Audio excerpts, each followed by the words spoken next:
Good evening, everyone. I'm sorry for that slight delay. There were some technical issues over here, but welcome to the New York, or it's not New York, it's the symposium. I'm Diane Sayre, and I am running for U.S. President, not U.S. Senate. And I'm going to be joined this evening by Bob Baker, who is a farm leader and writes for Executive Intelligence Review, has been a longtime LaRouche associate for many years. And what we're going to be talking about is a sane farm policy for America and some history of this. We are on the cusp of a major well, we're really in it already, but 56 farm organizations just sent a letter to the Congress about the situation that they are facing. It's completely untenable. We don't have parity pricing. We also, by the way, are importing an enormous amount of food, which is absurd. We have plenty of land in this country which could grow food.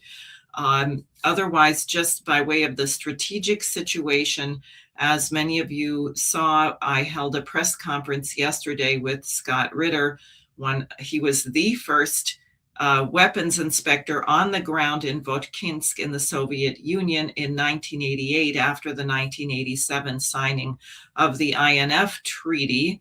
And yesterday, the New START expired, meaning for the first time in over 50 years, there are no limitations on arms production. This is particularly dangerous given the insanity of the current world, at least Western world leadership. I don't think President Putin or Xi Jinping or President Lula of Brazil is insane, but certainly the top of the political pile in the United States is not in good shape, as could be seen from the recent Epstein file dump.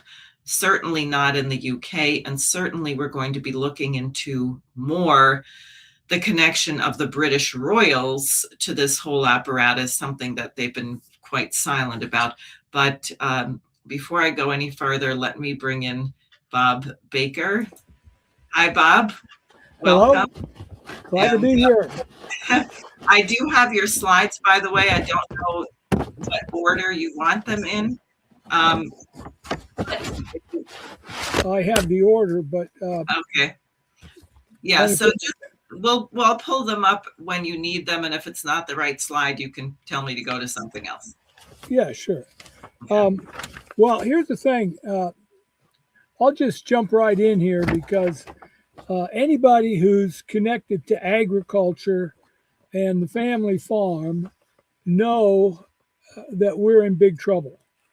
And the family farm as an institution, which is absolutely a vital institution for the longevity of our nation, we must keep that.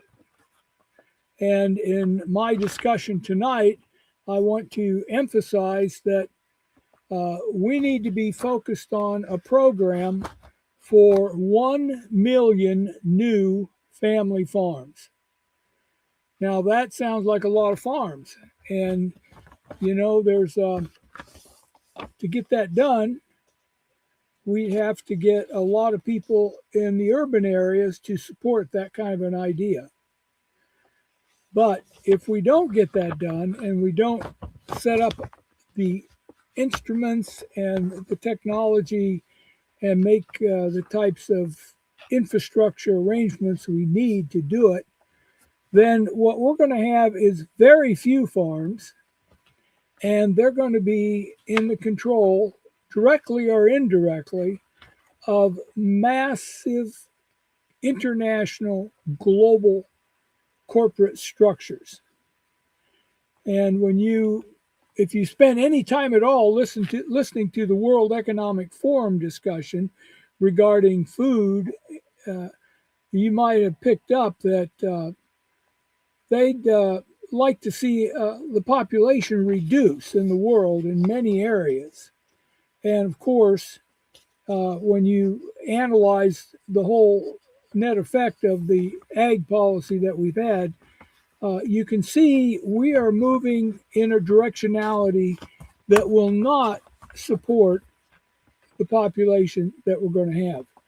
And part of that's got to do with the infrastructure breakdowns that are now unfolding, and the fact that we don't have the in-depth skills in our workforce or in the infrastructure to maintain the types of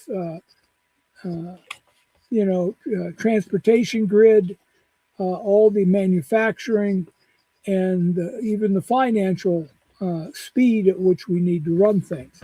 So, what we've got is a global situation, and this is not just in the United States. We have the United States, just to start off with where we're at.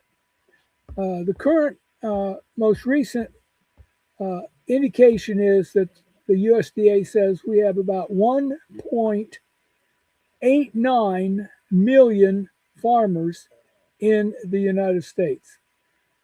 And they say 98% of them are family farms. Well, that's depends how you define the family farm in this day and age.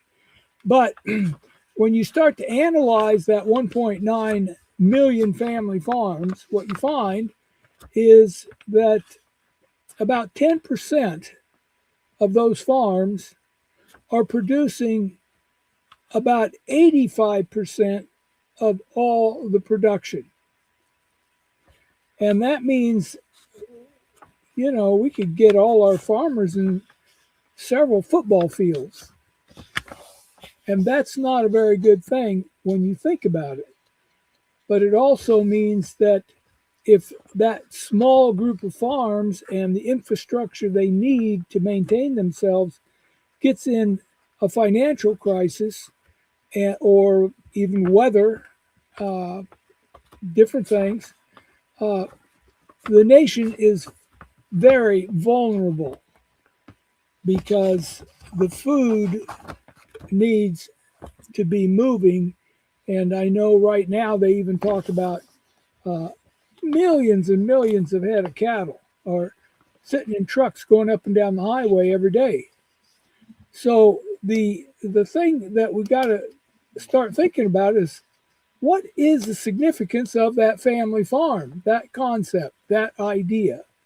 And it's much more than just, a husband and a wife and a family sitting on the farm. It is an institutional, cultural apparatus and beautiful process of intellectual ideas that we need to maintain the idea of a republic.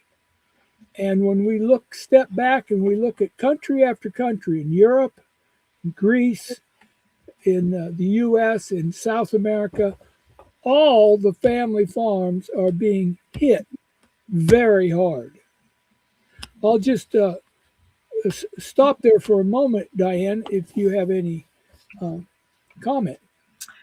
I just think this point that you're making right now is really important because it's not our country versus another country, although we do have bizarre policies, for example, where I think part of the trade deals is that President Trump was saying we have to get the people in England and the people in India to consume more American beef, which is crazy. Why do you want to ship perishable food halfway around the planet when people can produce it there? And you mentioned Davos, you mentioned maybe you could just say something about how it came to be. I think the World Trade Organization had a major role in this, where we used to have an emphasis on food self-sufficiency.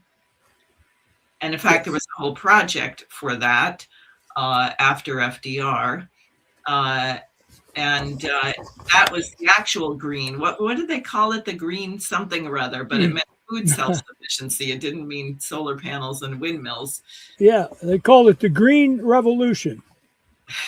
And the guy who gets credit for that is a vice president under FDR called Henry Wallace. And the Wallace family is they're very representative of what we talk about in terms of, let's say, the family farm, but the culture, what do you mean by culture in agriculture? And that's much more than just, everybody kind of doing their family farm thing. It's a very, very significant intellectual idea because it has to do with whether or not citizens will develop themselves so that they can defend the republic, so that they are not up against various things. Maybe I don't know if you could pull up this one slide. It's in the Henry Wallace section. Let me see. I think it's I got it here. It's number one in the Henry Wallace section. It's actually a quote. Vice President Henry Wallace. Is this one? It's not this one, is it? Yes. Okay. So as you can see, Henry Wallace is quoted as saying, "They claim to be super patriots, but they would destroy every liberty guaranteed by the Constitution. They demand free enterprise, but are the spokesman for monopoly and vested interests. Their final objective, towards which all their deceit is directed, is to capture political power so that using the power of the state and the power of the market simultaneously, they may keep the common man in eternal subjection." Now, I don't know if anybody's ever thought about that kind of thing, but I'm starting to think there's a whole lot of people that have thought that concept through in the most recent time, because that's what you've got. We've got monopolies that are growing and disintegrating right in front of our eyes. And that process is what our founding fathers gave us a republic to defend from, that kind of a policy. So so now I bring that up in terms of that's Henry Wallace.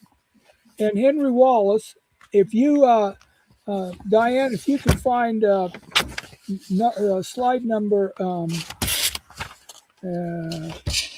well, gosh. Tell me what's on it, because I don't have any numbers. It's the three Wallace, the father, son, and grandson. This? Yes. Okay, now the reason I'm putting these three, they're all three named Henry. And I'm going to just give you a little background on them. But the reason is because this is, I'm using this as an example to understand the family farm idea, but also the idea that, Benjamin Franklin told the lady when he came out of the Constitutional Convention, she said, "What kind of a government do we have?" And he says, "Ma'am, you have a republic if you can keep it." And you see, that's where we're at. We're at that if part right now, because the monopolies that we see everywhere, this is what we fought a revolution to get rid of.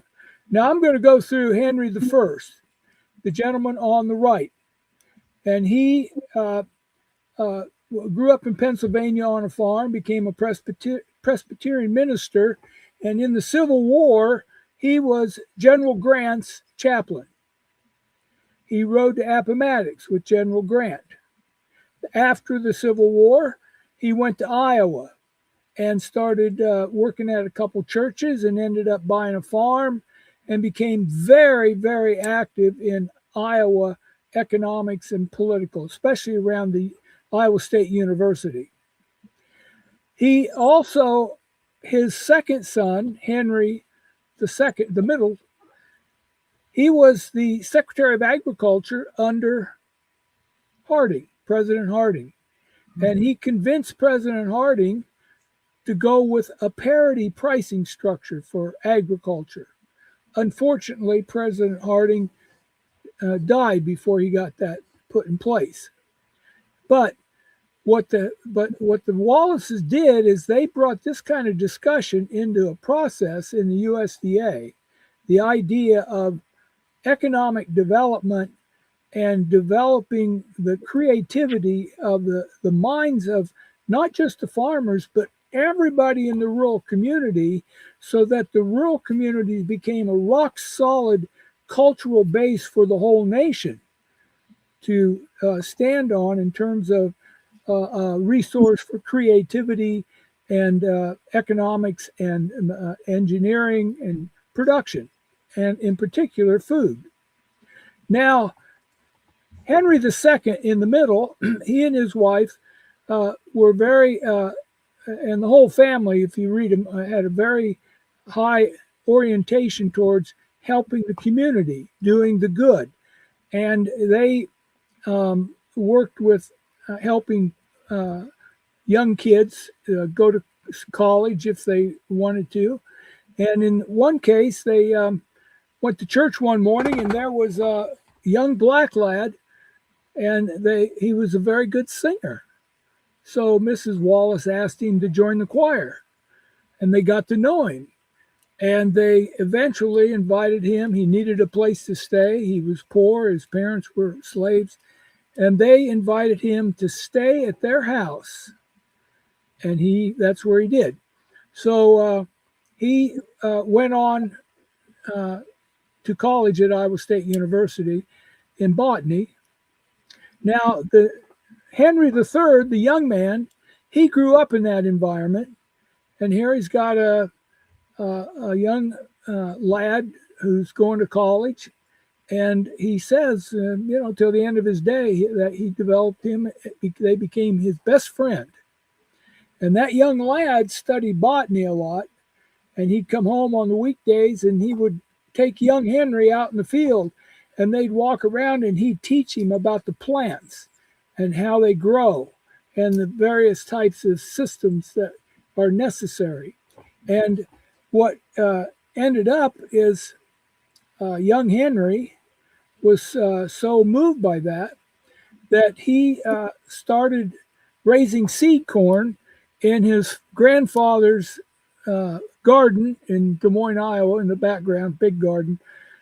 He ended up developing what became the first commercial seed corn ever developed, and it is today known as Pioneer Hybrid International, the biggest seed corn company in the world. Now, you don't hear much about that with the Wallaces. Now, that's just one thing I'm saying that comes out of this combination of people, okay? So you got the original Henry I, Grant's chaplain. He was also put together a special weekly publication called The Wallace's Farmer. Sound kind of familiar? So they had a communications system that they put out, and it came out every week. And so they wrote about agriculture and modern scientific growing of crops. Now, that's the first Henry. Here it is, The Wallace's Farmer. So they still publish it today. Then the second, and Henry I was instrumental because he publicized it through his Wallace's Farmer, getting McKinley elected. Wow. And McKinley offered Wallace the first one, position of Secretary of Agriculture, and he turned it down. He said, I'm worth more to you in the position I'm in. But he recommended his best friend, a guy named Jim Wilson from Tama, Iowa. And so he made him the Secretary of Agriculture. And he was Secretary of Agriculture for 14 years, the longest of anybody ever. He was a Wallace associate. Henry II, standing in the middle, he became Secretary of Agriculture about 8 years after Jim Wilson retired.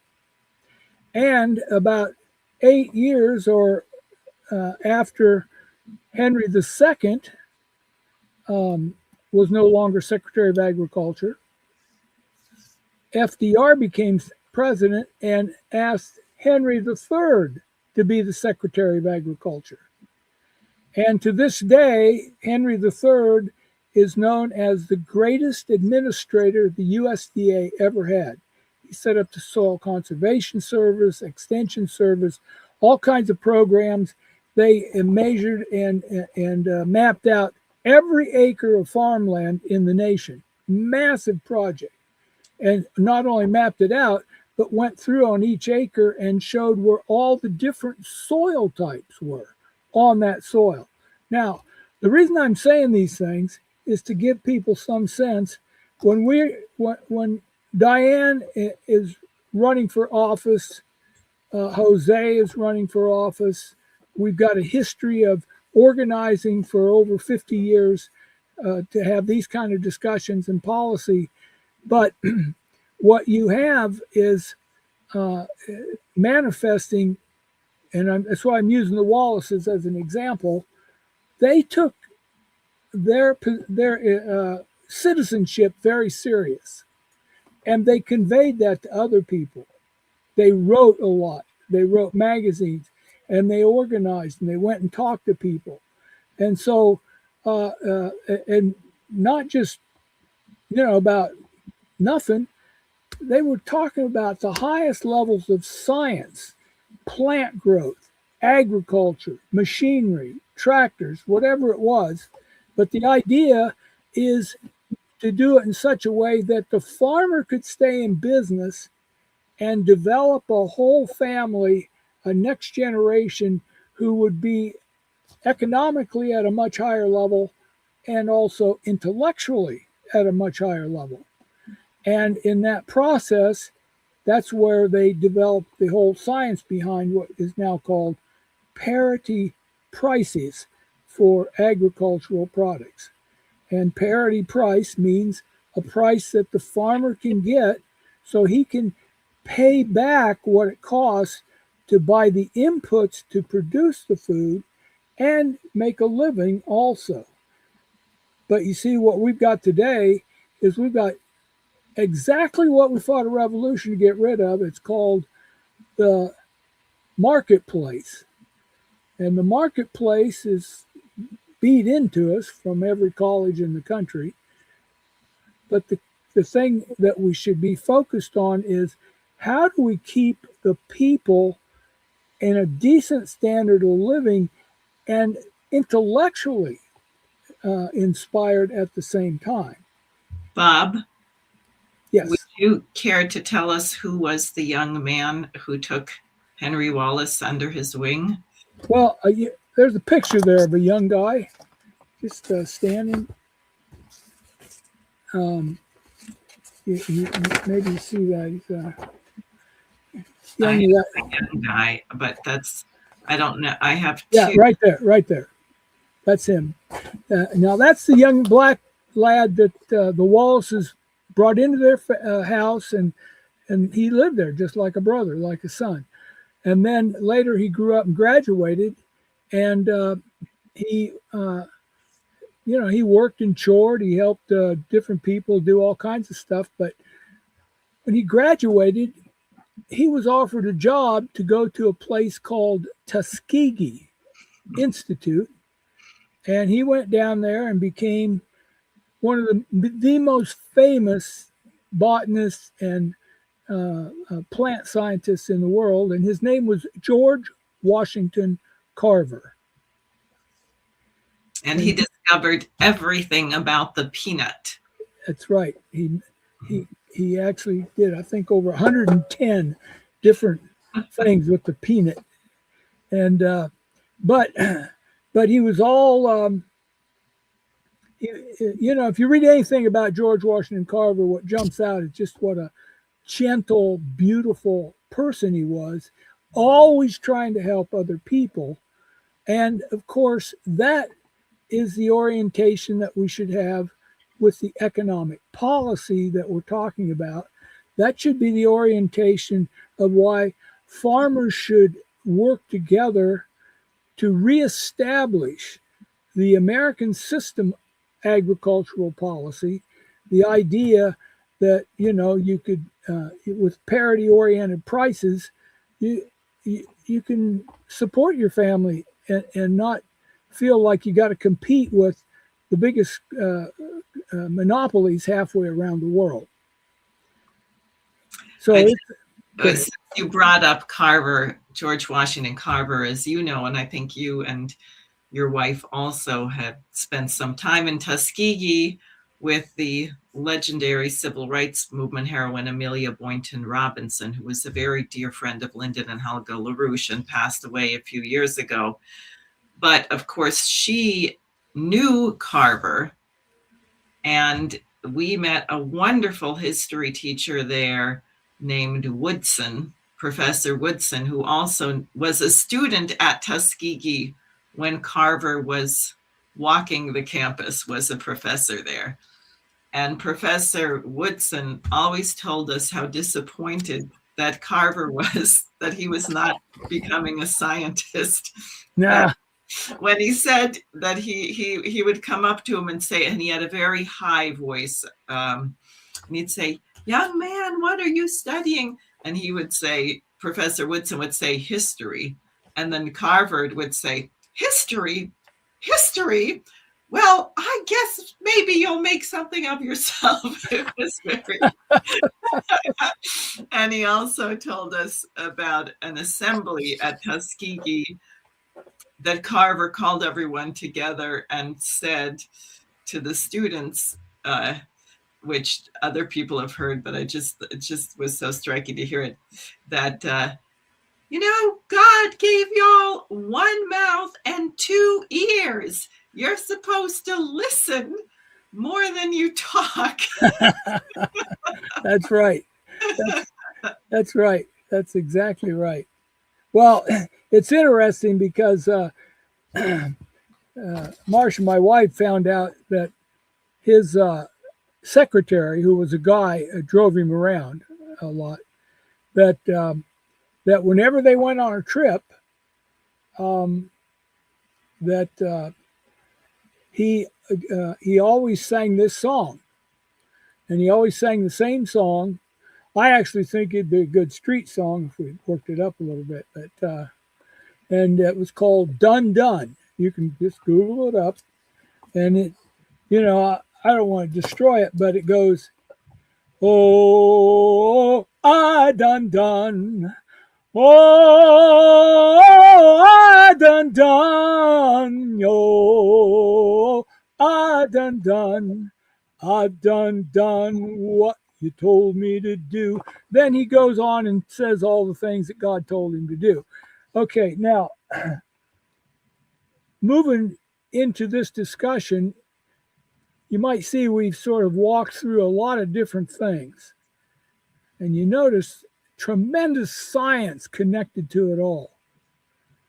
You take a poor young black lad who's, working at the local laundry, and all of a sudden somebody picks up he can sing, plugs him into a chorus in the church, opens up a relationship, brings him into their home, develops his mind, helps put him through college, and he becomes one of the greatest scientists in the world and motivated many other people.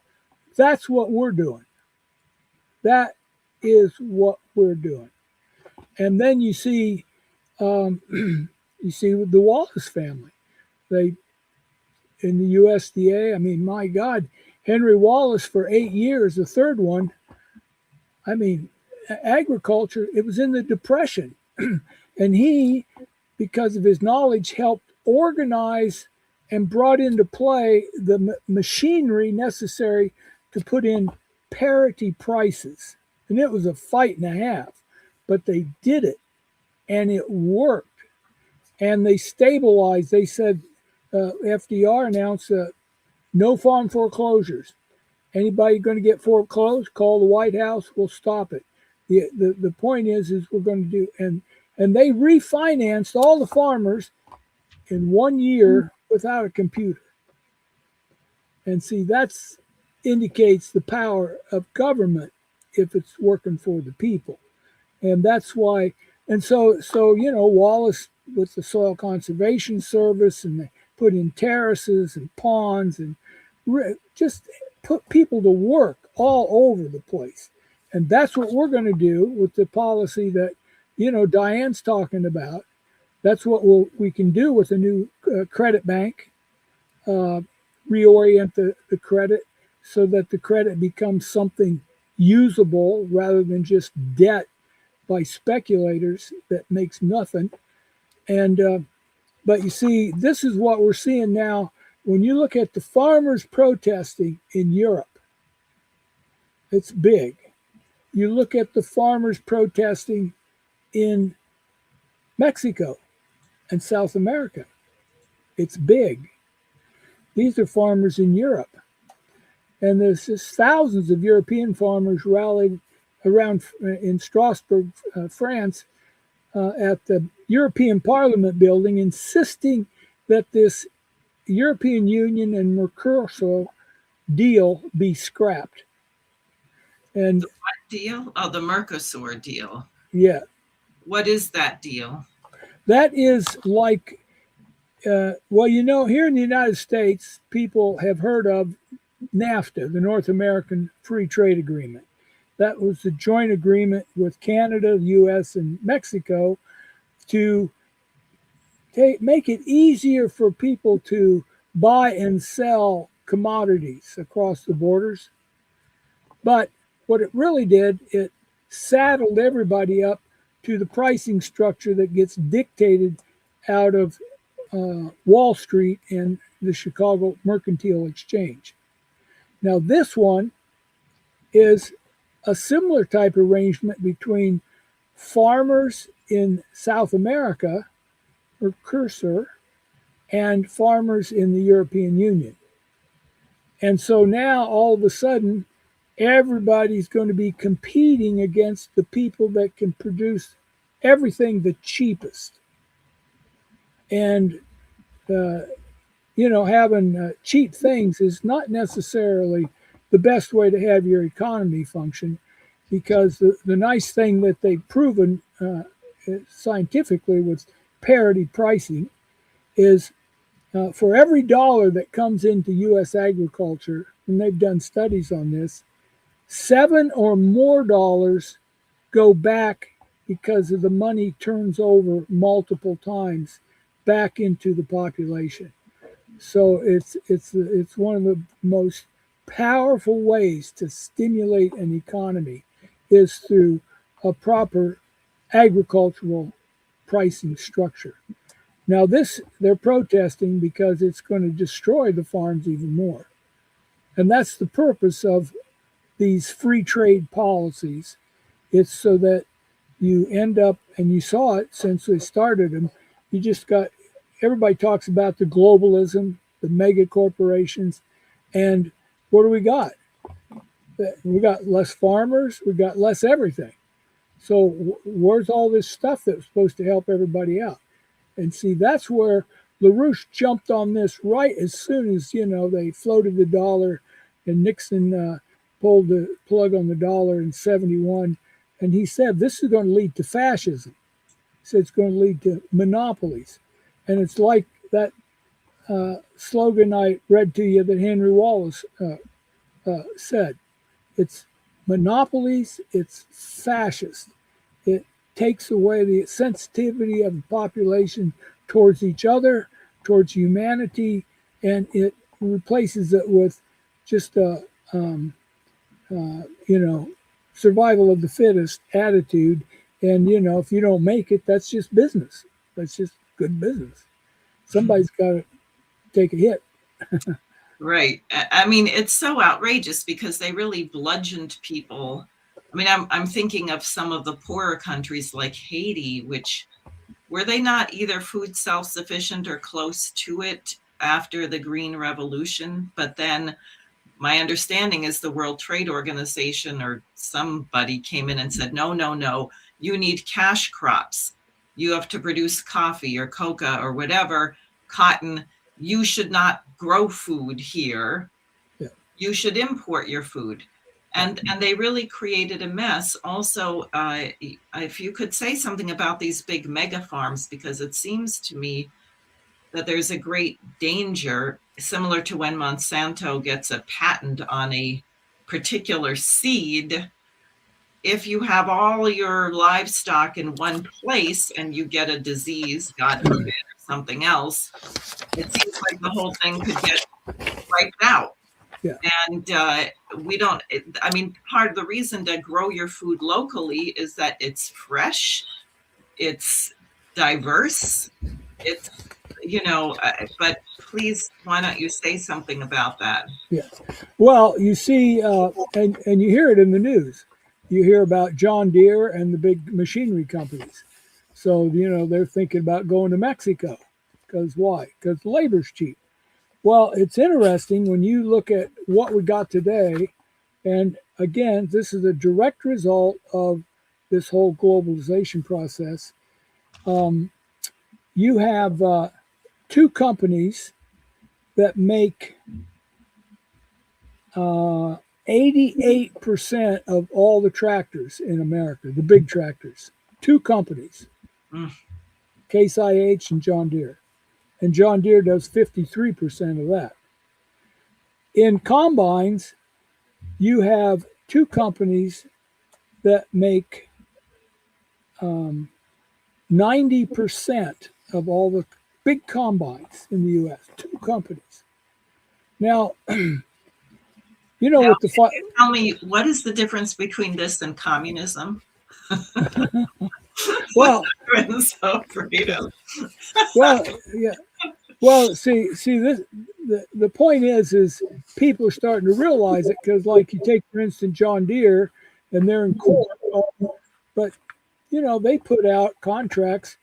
The farmers used to fix all their machinery if they could, but they put it out so you can't. You even got to sign a contract, and then if you do have somebody come out, you may have to wait several days or even weeks. In the heart of harvest, you could lose millions or thousands of dollars, so that's called right to repair, isn't it? Or right of repair, that people should be able to repair their own equipment. Yeah, that's true. And so then you put in the idea with this policy. We don't have young farmers. I mean, today is really serious for several reasons. One is they're seeing the struggle that the older generation's having just to hold it together. But for agriculture across the board, I'm not saying for just a handful of the big, but across the board, almost every farmer today has one or two outside incomes to make it.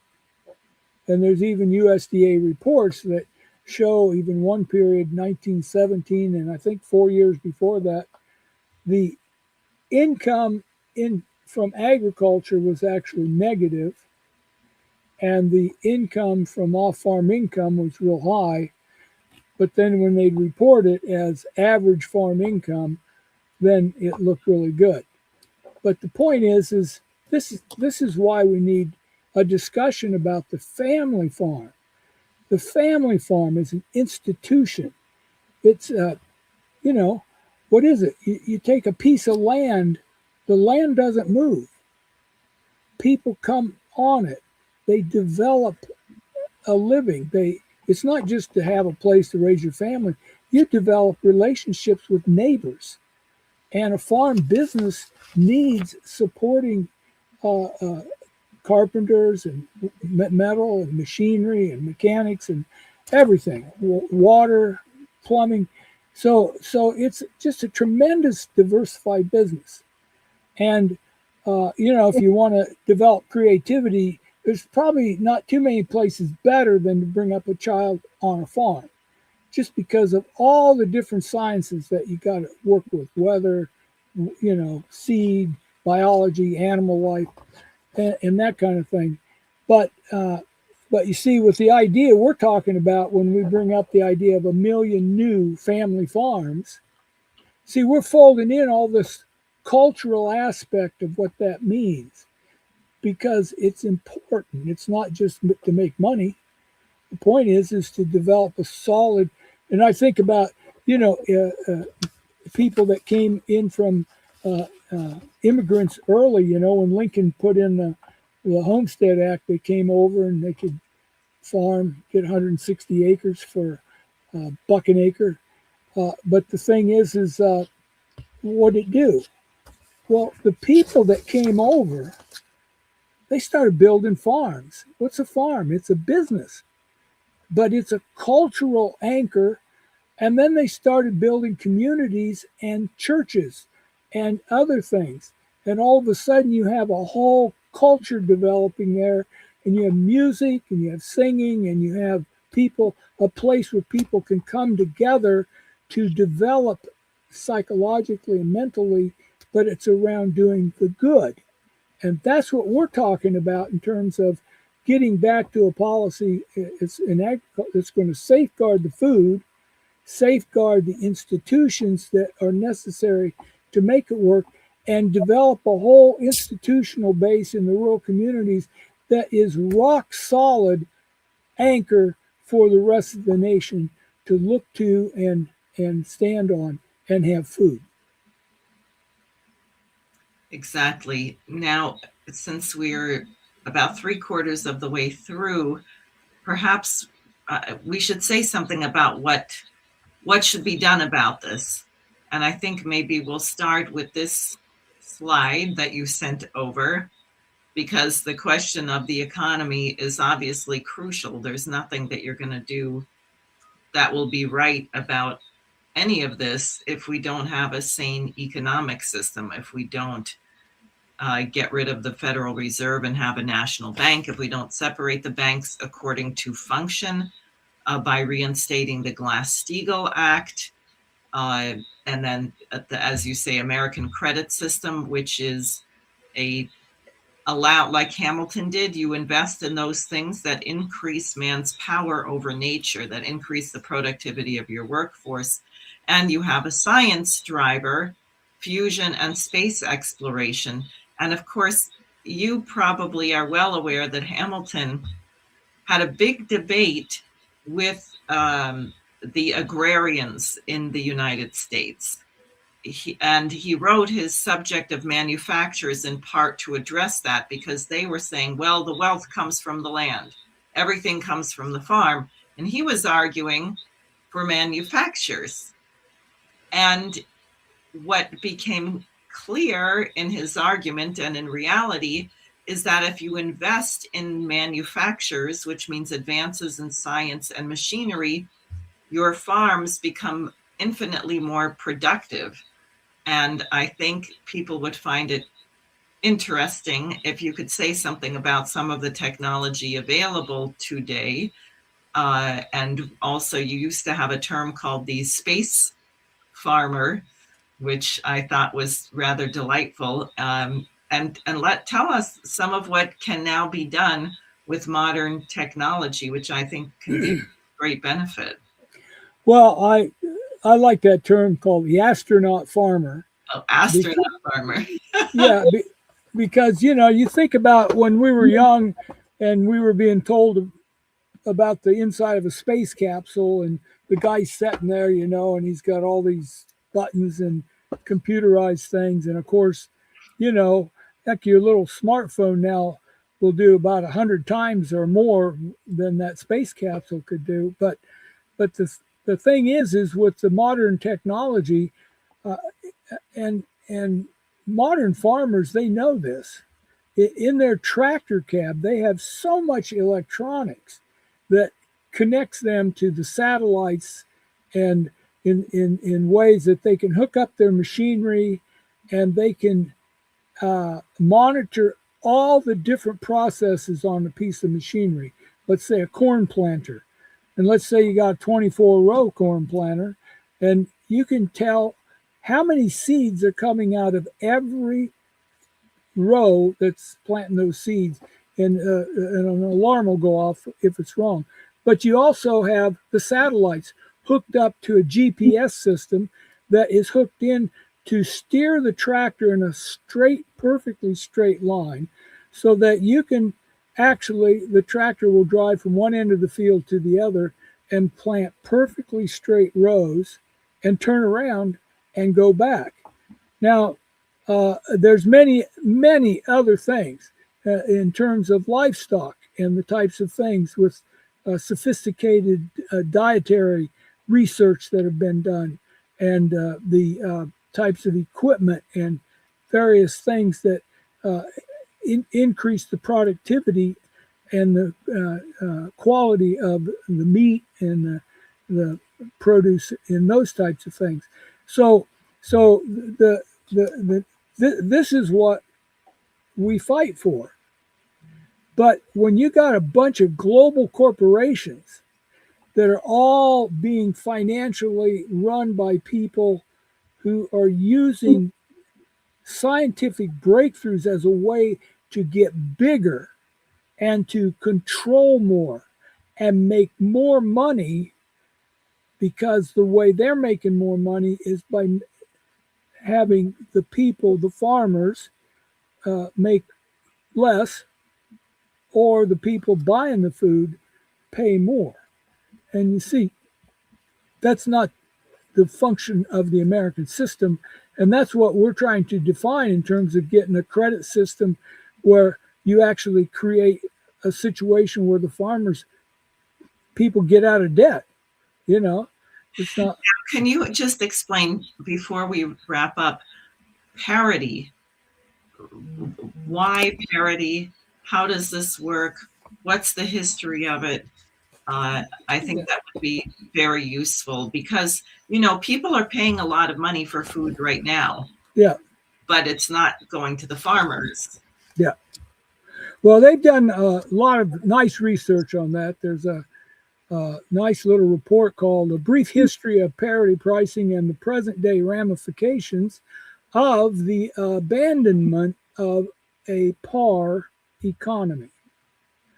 And the basic premise of parity pricing is the belief that the selling price of a product or produce should go up or down in the same amount as the prices of the inputs used in its production.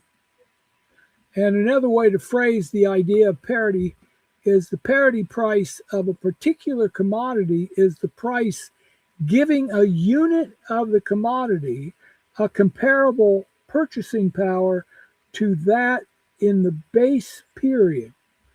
Meaning, the concept of parity is also widely applied in industrial wage contracts as a means of preserving the real value to the labor force.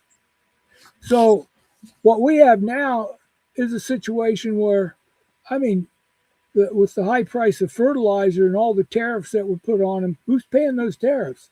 Well, the people here, right. The farmers. And the point is what's the idea of tariffs? Well, the idea of tariffs is to help develop, something in your own country, but we ain't done that. We ain't set that in motion. So I just heard that Canada announced, and I got to verify this, they're going to stop all potash sales into the U.S., and I think we get 80% of our potash from Canada. Just the fact that that's even being discussed is the disgusting aspect of globalization and the old oligarchy idea of how you do things, and you start throwing stuff around like you're the Godfather and running some sort of mafia operation to threaten people. You do that and then I'm going to do this. No, the idea is that we sit down because we're human beings and we work for the good to do a good policy so everybody benefits. And the farmer, because he feeds the nation, is a very unique position. Yeah, and that really brings me back to the Epstein scandal, because if you view human beings as a commodity, particularly children, and worse than a commodity, if you take a sadistic pleasure out of doing harm, then that will affect every area of your policy. And that is what we're seeing. And I think it's time for a major sea change. Helga raised today the question of whether, I'm just muting your mic to get rid of the echo. She raised the question today about whether the leak of the Epstein files was a scheduled leak designed to get rid of one political class for another. Garland Nixon, who's been looking at some of this as a detective, because that's what he was, a crime investigator, said, well, sure, they are. But we should actually look at what they're not saying, which is the ties to the royal family. And, what is the significance of this really? And can we not seize this to get a change where someone like myself, who never met Jeffrey Epstein, never went to on the Lolita Express, was not in these circles, was not a TV show, reality TV host, I'm not a billionaire.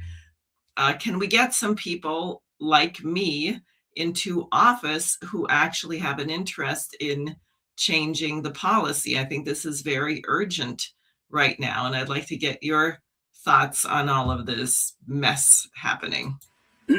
Well, this is one of the reasons I introduce people to the Wallace family, okay?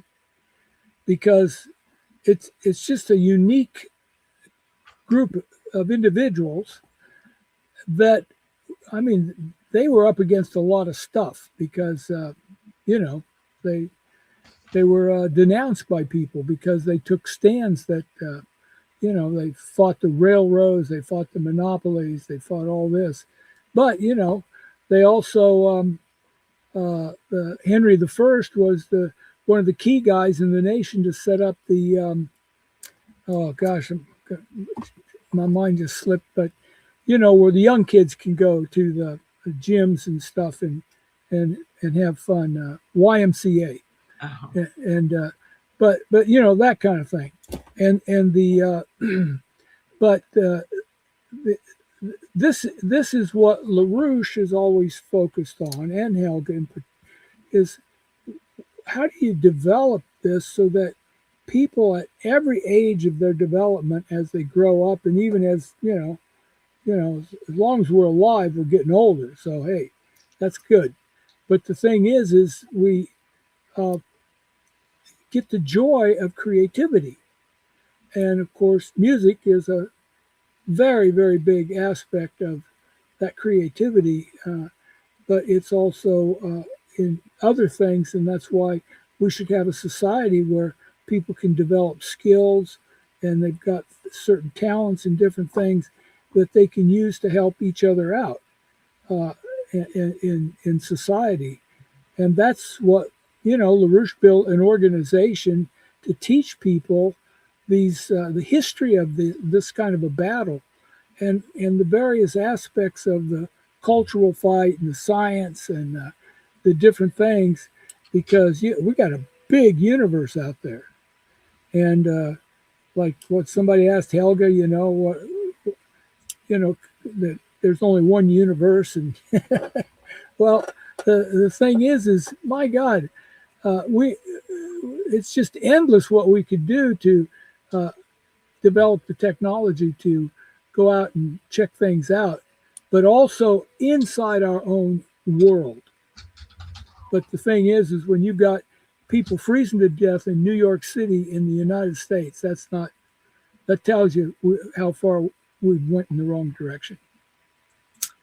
Yes, and that death toll is now up to 17 people, and it may be this weekend, it'll probably go even higher because we're about to have really bitter cold, and it is a disgrace that's happening in the United States of America, in New York City, the city where Wall Street is located, where you have the billionaires next to the Yeah. homeless people experiencing homeless, as we say it. So I think we should wrap up. I want to thank you for doing what you do. I would like to urge people who are listening, if you are a U.S. citizen or a green card holder, a permanent resident, you are legally allowed to donate to my campaign. And my campaign urgently needs funds. I do not get money from AIPAC. I'm not planning to. And I do not have a super PAC because I don't want money or help from unknown sources who are trying to buy me off, which means I need a whole lot of people putting in your 10, 20, 50, and $3,500. So thank you very much, Bob. We're going to talk again, Yes. and we're going to talk with the farm leaders that you're assembling and work on getting the policy changes that we need, even before I get to the White House, if possible. Good. That sounds great. Thank you very much. And we'll all sing "Done, Done." Yes, we will. Yes. And thank you for singing. People were impressed with your voice, I saw in the comments. Okay. All right. Take Thank care. you. Bye. Bye.